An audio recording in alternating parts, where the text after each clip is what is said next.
Hemos leído un texto interesante y desde hace ya varios días el Señor puso un mensaje, era conciso en mi mente, pero esta mañana además me lo ha confirmado de una manera muy bonita, porque mientras me estaba arreglando y estaba escuchando el testimonio de dos pastores, uno ex judío y otro ex musulmán. Los dos eran amigos y estaban contando cada uno su historia de cómo los dos eran bastante radicales en lo suyo. El judío decía, es que yo era judío y tuve que, de hecho, estar una comunidad mesiánica de estas porque tenía tan arraigado esto que él se creía incluso que tenía, no sé, como que si aceptaba al Señor por lo que le habían enseñado, iba a dejar de ser judío, yo no sé, se hacía una... Y el musulmán igual, el musulmán decía que no, que él no quería, además, se estuvo resistiendo durante... Yo no quiero saber nada de eso hasta que el Señor tocó su corazón. Pero me confirmaba porque lo que es humanamente imposible, en términos humanos, hay cosas que tú dices, nada, esto no tiene arreglo, esto va a ser... Y uno quizás de los... El caso, fíjate, curiosamente, el otro día me lo recordaba alguien, los judíos y los árabes, no en este caso los musulmanes, porque musulmanes hay más que árabes. Por ejemplo, en Irán hay musulmanes y en Irán no son de origen árabe, son persas y en muchos casos tienen más conexión con los del norte de Europa, fijaos lo que os voy a decir, que con los árabes, porque hay grupos étnicos, digamos, que están más enlazados en la genética con ellos. Pero lo digo porque en el árabe, sobre todo, en el caso de los árabes y los judíos son hermanos. Porque los árabes vienen de Ismael, son ismaelitas, y los judíos vienen de Isaac, que también era hijo de Abraham. Entonces, lo más triste quizás es eso, que siendo hermanos se llevan a muerte. Bueno, pero no va por ahí el tema, me confirmaba en el sentido este de que os he dicho antes, de lo que es imposible para el hombre, para Dios es posible. Y realmente, yo no sé si tú alguna vez te has puesto a pensar, pero lo que la Biblia dice de la obra de Dios no es posible humanamente. No es posible humanamente. La Biblia dice categóricamente que Él se va a presentar una iglesia sin mancha, ni arruga, ni nada. Es decir, una iglesia perfecta. Y yo te hago una simple pregunta. ¿Tú crees que eso es posible? Humanamente no es posible. Pero Dios lo va a hacer. Porque si no, Dios no sería Dios y además tampoco sería todopoderoso. Pero claro, uno no deja de estar ahí. Ahora, ¿cómo hace Dios las cosas? Y este es el tema que hoy os quería decir. Como dirían en el lenguaje moderno, tenemos que cambiar el chip. Porque si somos sinceros, incluso a la hora de orar, por ejemplo, cuando tú tienes una enfermedad, si tú estás orando por alguien, por ejemplo, si tiene un catarro, como que oras con más convencimiento que si tiene un cáncer, porque dices, bueno, es que el catarro es más fácil de curar y el cáncer es más difícil. Bueno, eso será para ti, pero para Dios lo mismo da un cáncer que un catarro. Pero somos nosotros los que con nuestra mente, sin darnos cuentas a veces, al comparar a Dios, que está muy mal hecho, con nosotros, queremos que Dios vea las cosas como nosotros, y no es eso, es al revés. Yo sé que en tu vida, porque claro, estamos hablando aquí de generalidades, pero vamos, yo no conozco nada de la vida de, bueno, conozco algunas cosas, pero la intimidad de vosotros no conozco nada, ¿verdad? Pero yo sé que cada uno de vosotros tenéis problemas y algunos problemas os parecen, si no imposible, muy difíciles. Y sé que algunos vivís situaciones que te ves, como decimos en español, desbordado, que pueden más que tú. Y te preguntas a ti mismo, ¿cómo voy a salir de aquí? Mientras que razonemos así, mientras que veamos las cosas de esta manera y le pedimos, ay Señor, ayúdame y a ver si esto y a ver si lo otro, incluso a veces yo no sé si te pasa, pero a lo mejor le pides a Dios porque haga algo que es muy difícil y como que tú le quieres facilitar las cosas a Dios y le dices, bueno, hazlo de esta manera, o como que le quieres ayudar a cómo tiene que hacer la cosa. Esto es muy típico de la mentalidad humana y sobre todo de la mentalidad occidental. Porque los orientales quizás razonan un poquito distinto, pero los occidentales somos mucho de darle vueltas al coco.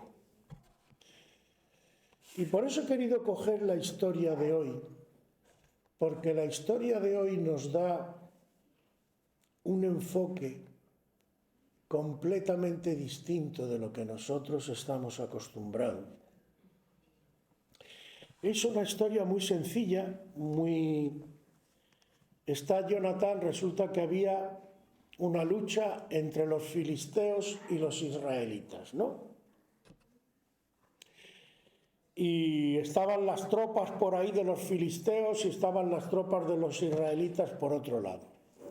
Entonces, los que conocéis un poco de la Biblia sabéis que Jonatán era hijo de Saúl, uno de los hijos de Saúl, y hizo mucha amistad con el rey David, se hicieron muy amigos, se consideraban casi hermanos los dos, y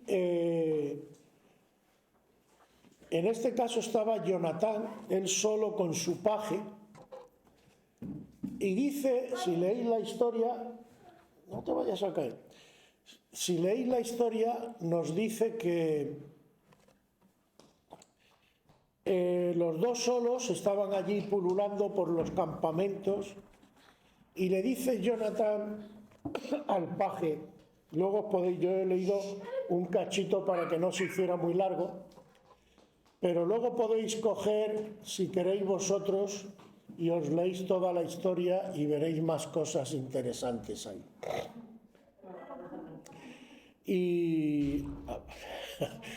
Y entonces Jonatán le dice al paje, porque estaban en un desfiladero, si os leí la historia, con unas peñas que había, y los filisteos estaban arriba, ellos estaban abajo.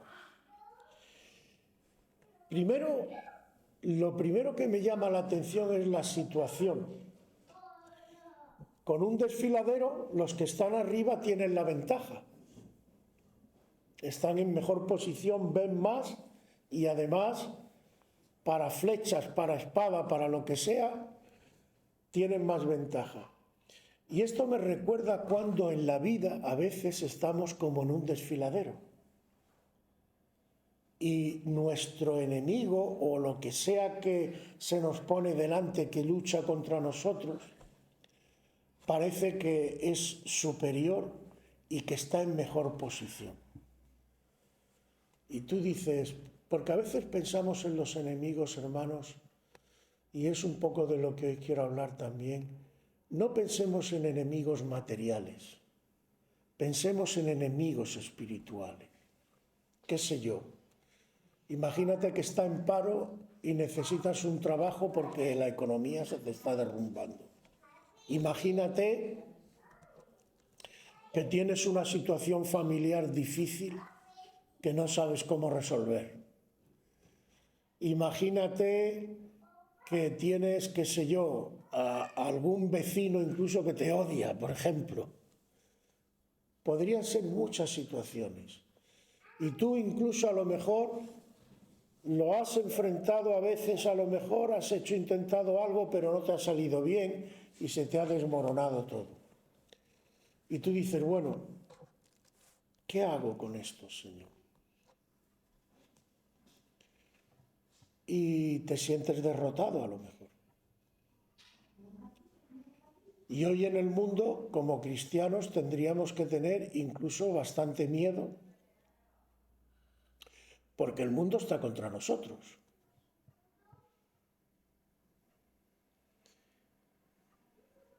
Y voy a ser claro hoy, ¿por qué la Iglesia no avanza más, o más rápido incluso?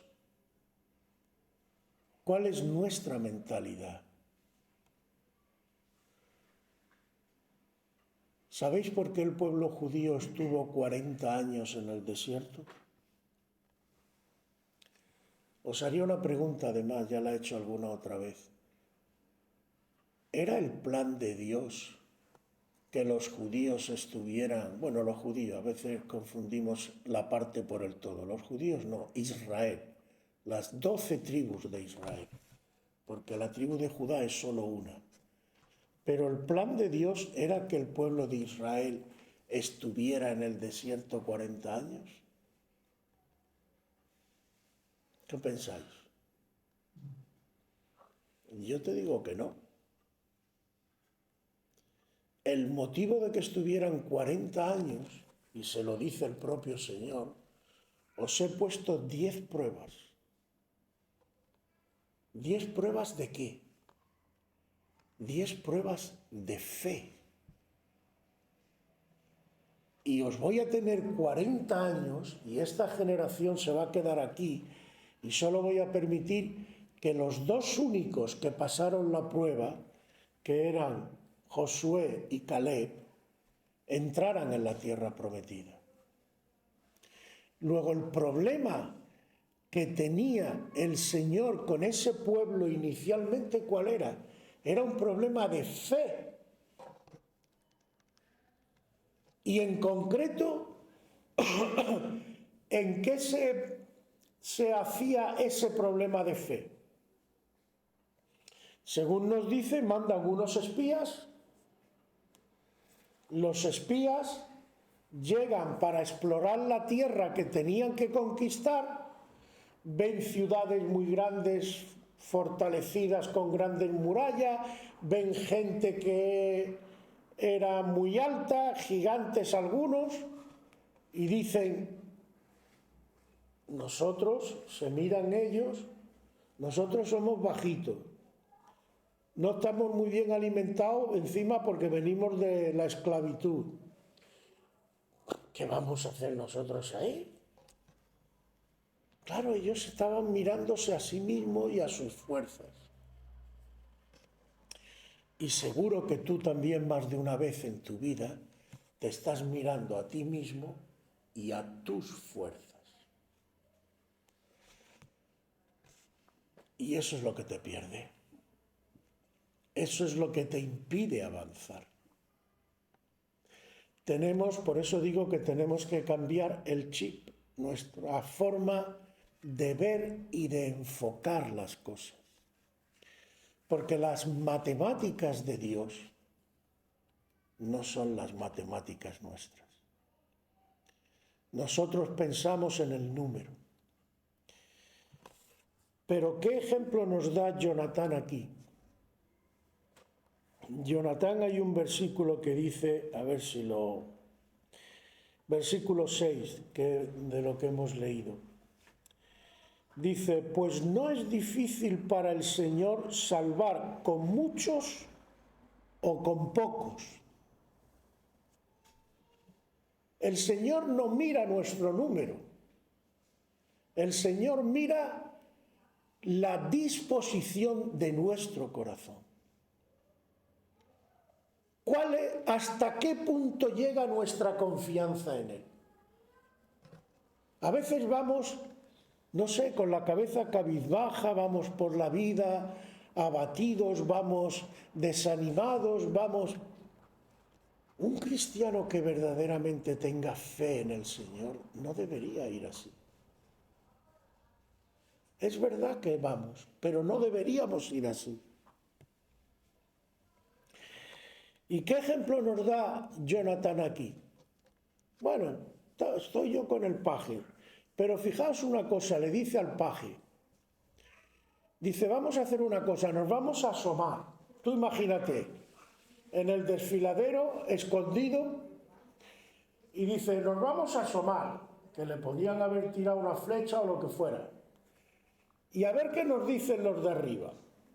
Si los de arriba nos dijera, bueno, quedaos ahí que vamos a bajar nosotros, entonces, malo, nos vamos. Pero si los de arriba nos dicen, subid, subid, eso quiere decir que el Señor los entrega en nuestra mano. Esto dice muchas cosas. Parece una tontería, pero ¿esto qué quiere decir? Primero, quiere decir que Jonatán ha estado orando y pidiéndole al Señor una señal.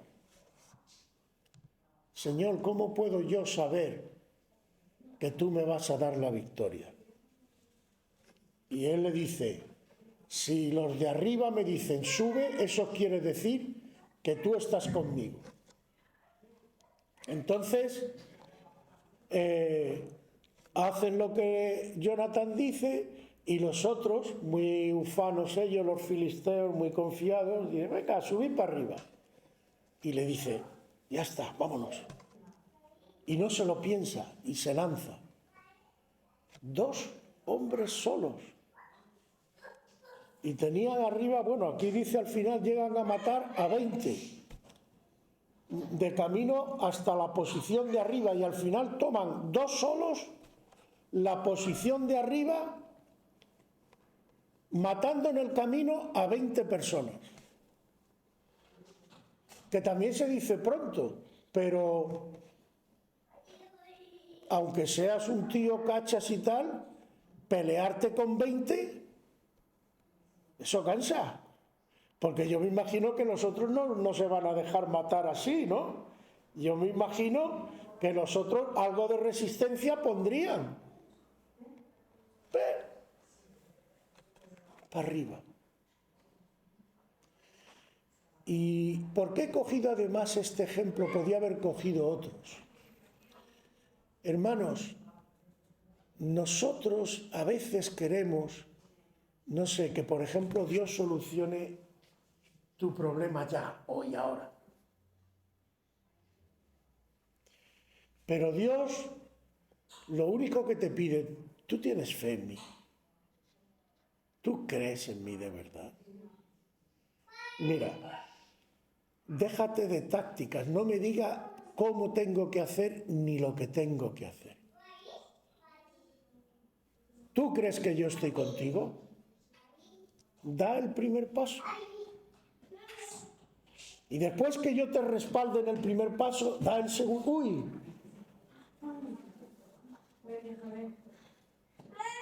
Que se ha resbalado. No para, es un latinillo. Da el segundo paso. Y así, de confianza en confianza, Aleluya. El Señor es fiel, no te va a dejar. Pero tú tienes que ir dando paso de fe y saber que Dios está contigo. Hermanos, me gustaría ser claro en un tema porque yo no sé si se me entiende bien. Una cosa, hoy se usa mucho, por ejemplo, el tema de el pensamiento positivo y tal. Y hay técnicas ahí que no me gustan nada, pero a ver si soy capaz de aclararos de qué se trata. Porque no se trata de que tú todo el día estés diciendo yo puedo, yo tal, hay que ser positivo, no. Entre otras cosas, porque mi confianza no está en mí, está en el Señor. Ahora, tú sí tienes que estar seguro de que Dios todo lo puede. Como decía el apóstol Pablo, todo lo puedo en Cristo que me fortalece. Hay una diferencia. Pero sí tenemos que tener, hermano, mentalidad de victoria. Porque si tú dices, bueno, es que esto va a ser muy difícil. En la iglesia a veces incluso, ¿qué puedo yo hacer en la iglesia? ¿Por qué? Te miras a ti mismo, a lo mejor no tienes dónde habla y no te ves. Bueno, pero es que en la iglesia, empezando porque hay muchas cosas para hacer. No todo el mundo tiene que ser pastor, solo aquel a quien Dios llama. Pero hay otras muchas cosas que tú puedes hacer y para las que Dios te puede utilizar. Para hablar de Cristo a otra persona, seguro. Para orar, seguro que te puede utilizar. Y Dios a través de ti puede hacer grandes cosas. La pregunta es si tú te lo crees. Porque ¿sabéis qué pasa? ¿Sabéis una de las pocas preguntas? Si no sé si la única, bueno, no, hizo alguna otra, pero que hacía el Señor cuando alguien le venía para que hiciera un milagro. Señor, solucióname esto, sáname o haz lo que sea. Había una que solía hacer bastante repetitiva. ¿Crees que puedo hacer esto? ¿Tú quieres que yo lo haga? ¿Pero crees que puedo hacerlo? ¿Por qué le hace esa pregunta? Porque Dios necesita tu confianza en Él para Él hacer las cosas. Que tú lo creas de verdad. ¿Por qué? Pues porque hay un versículo que dice también el Señor en una de las sanidades que hace, conforme a tu fe te sea hecho. Conforme a tu fe. ¿Y esto qué quiere decir? Esto tiene una parte positiva y una negativa. ¿Por qué? Porque si tú crees que Dios lo va a hacer, esperas que lo haga. Pero si tú crees que Dios no tiene por qué hacerlo o no lo va a hacer por algún motivo, conforme a tu fe te sea hecho. Entonces, fijaos si esto es importante. Tú tienes que creer de verdad, tienes que esperar que va a ocurrir lo que tú le estás pidiendo a Dios, porque Dios es fiel y puede hacerlo. Es más, el Señor dice, cualquier cosa que pidiereis, creed que os vendrá y os será hecho, o no está escrito así. Depende de la fe. Jonatán tenía fe en su Dios y él dice, yo sé que Dios puede salvar con muchos o con pocos. Así que no me preocupa que tú y yo seamos dos. No le dice nada al padre, si os leéis luego toda la historia, no le dice nada al padre. Y Saúl no sabía nada. O sea, que se van confiando solo en su Dios. Y Dios les da la victoria. Pero no solo le da la victoria, y es otra de las cosas importantes, no solo le da la victoria a Jonathan y a su paje en el montículo que conquistan. Es que resulta que si seguís leyendo, por eso os recomiendo que la leáis toda la historia, resulta que empieza con esta victoria, y ya ves tú, lo único que habían hecho es tomar una colinita en un desfiladero. Pero empiezan rumores, nos dice que llegan hasta el campamento de los filisteos. Y esto el Señor me recordó dos cosas importantes. Satanás, con su astucia, una de las cosas que suele utilizar, a veces hasta en la iglesia, son los rumores y el cotilleo. Y eso lo utiliza mucho para destruir. Porque a veces cotilleamos cosas y hablamos de otras personas sin saber, sin conocer, y eso destruye mucho. Yo he conocido bastantes relaciones destruidas entre personas por rumores y cotilleo. Pero mira tú por dónde, y por esto me parecía interesante, digo, cómo Satanás utiliza, pero cómo Dios puede utilizar a veces las mismas armas de Satanás para volverlas en su contra. Porque hay un versículo que dice que el Señor enreda a los sabios de este mundo, más que sabio yo traduciría listillos, a los listillos de este mundo, los enreda en su propia astucia. Es decir, Dios a veces obra dejando que el mal vaya lanzando sus armas, sus argumentos, sus historietas, sus maquinaciones, como dice en otro sitio. Pero luego, ¿qué hace Dios? Con todas esas maquinaciones, Dios lo va enredando, hasta que al final, Él mismo, de hecho, si tú observas qué está pasando en el mundo, van por aquí los tiros. La gente, lo que pasa es que esto no lo piensa, porque además cuando no conocen la palabra, pero el mundo, hablo en general, no, ya sé que me podéis decir, bueno, hay excepciones, vale, pero en general, el mundo cada vez rechaza más a Dios. No, eso de los diezmos, yo aquí hago lo que me da la gana. Y yo, dinerito, y si tengo que aplastar al que tengo al lado, lo aplasto para yo poder, y tal. Eso es lo que el mundo hace. ¿Y qué le dice, por ejemplo, el Señor a Adán? El día que comieres del árbol, morirás, yo te lo advierto, tú sabrás. Lo hizo. ¿Qué le está pasando al mundo conforme cada vez más deja a Dios a un lado? Yo no sé cómo tú lo ves, pero el mundo va en un camino de autodestrucción.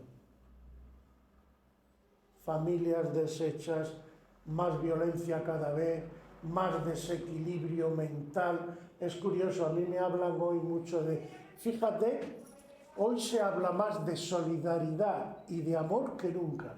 Hay menos solidaridad y menos amor que nunca. Porque todo es de boquilla. Todos, más o menos, yo creo que habremos tenido, por ejemplo, esto es lo típico, ¿no? Alguna mujer o algún hombre que nos ha gustado, Al principio, hoy te quiero, te amo, eres una joya para mi vida, yo no puedo vivir sin ti.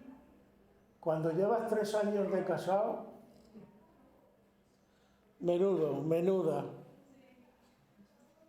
Y estaba que Ay, el hombre. Ese es el ser humano. Dios, Jesús, si quieres saber cuánto te ama, mira lo que hizo por ti. Dios te dice que te ama, pero Dios respalda lo que te dice con lo que hizo. Él fue clavado, crucificado, derramó su sangre por amor a ti. Ese es nuestro Dios. Y Dios no habla de boquilla. Ahora, Satanás te lo promete todo. Yo les digo mucho a los jóvenes, a lo mejor esta tarde que me toca, a lo mejor les digo algo. La primera dosis de droga siempre es gratis. Porque lo que te quieren es pescar, enganchar. Pero cuando te tiene enganchado, ¡ja!, te lo cobra y bien cobrado. Tan bien cobrado que tu vida se queda por el camino. Porque te destruye. Entonces, hermanos, Satanás, como dice la Biblia, solo busca robar porque te quita lo tuyo, la bendición. Matar y destruir. Esa es la obra del demonio. Pero Cristo hace justo lo contrario. Justo lo contrario. Y por eso Dios a veces lo que hace, a mí me hace gracia cuando dice, es que Dios castiga. Mira, si Dios el castigo lo tiene muy fácil, hermano. Dios no va con el palo detrás de ti para pena. Eso son imágenes falsas. Dios lo único que tiene que hacer es retirar su misericordia, dejarte recoger los frutos de tus propias acciones. Y verás cómo termina.